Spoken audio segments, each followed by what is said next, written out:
السلام علیکم ورحمۃ اللہ وبرکاتہ۔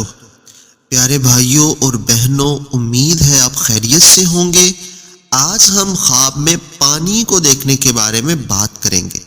اس کی بہت سی صورتیں اور ان کی مختلف تعبیریں ہیں۔ مثلا خواب میں پانی پر چلنا، خواب میں گدلا یا گندا پانی دیکھنا، خواب میں صاف شفاف پانی دیکھنا، خواب میں دیکھنا کہ کھیت کو نہر سے پانی لگاتا ہے۔ اگر آپ ان سارے خوابوں کی تعبیروں کو جاننا چاہتے ہیں تو اس ویڈیو کو آخر تک ضرور دیکھیں۔ اگر کوئی شخص یہ دیکھے کہ خواب میں پانی پر چلتا ہے، جیسے کوئی شخص زمین پر چلتا ہے، تو اس کی کیا تعبیر ہے؟ یہ تعبیر کے اعتبار سے اچھا ہے کہ یہ شخص پاک اعتقاد والا اور قوت ایمانی والا ہوگا۔ اور اگر کوئی شخص دیکھے کہ صاف ستھرا اور خوشگوار پانی ہے، خواب میں پانی دیکھتا ہے جو صاف ستھرا ہے، خوشگوار ہے، یہ تعبیر کے اعتبار سے بہت اچھا ہے کہ یہ عمر کے لمبا ہونے کی دلیل ہے۔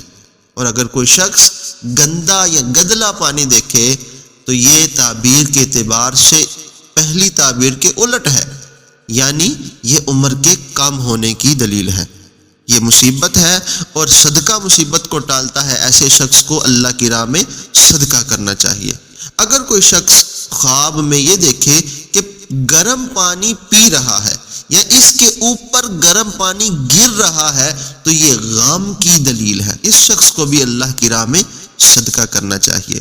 اور اگر کوئی شخص یہ دیکھتا ہے کہ جب لوگوں کو ضرورت ہے اس وقت وہ پانی بڑھتا ہوا دیکھ رہا ہے، یعنی کہ ان کے علاقے میں بارشیں نہیں ہو رہی، اور وہ دیکھتا ہے کہ اب لوگوں کو ضرورت ہے، خواب میں پانی کو بڑھتا ہوا دیکھے تو یہ نعمتوں کی زیادتی کی دلیل ہے۔ یہ نعمت اس کو بہت زیادہ حاصل ہوگی، بلکہ علاقے والوں کو بھی نعمتیں حاصل ہوں گی۔ حضرت دانیال علیہ السلام فرماتے ہیں کہ اگر کوئی شخص باغ اور کھیت کو دریا یا نہر سے پانی دیتا ہے تو یہ اس سال بہت زیادہ نعمتیں اور بہت زیادہ مال ملنے پر دلیل ہے۔ آخر میں ہم کنواروں کے لیے ایک بات بیان کریں گے۔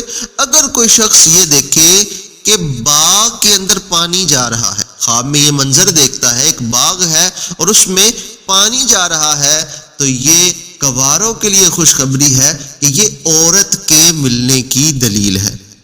یہ صرف کنواروں کے لیے نہیں بلکہ جو بھی یہ خواب دیکھے تو اس کو عورت ملے گی، یہ اس بات پر دلیل ہے۔ آج کے لیے بس اتنا ہی۔ مزید ویڈیوز لے کر آپ کے پاس پھر آئیں گے۔ اللہ تبارک و تعالی ہمارے اچھے خوابوں کو پورا کرے اور ہمیں برے خوابوں کے شر سے محفوظ رکھے۔ السلام علیکم ورحمۃ اللہ۔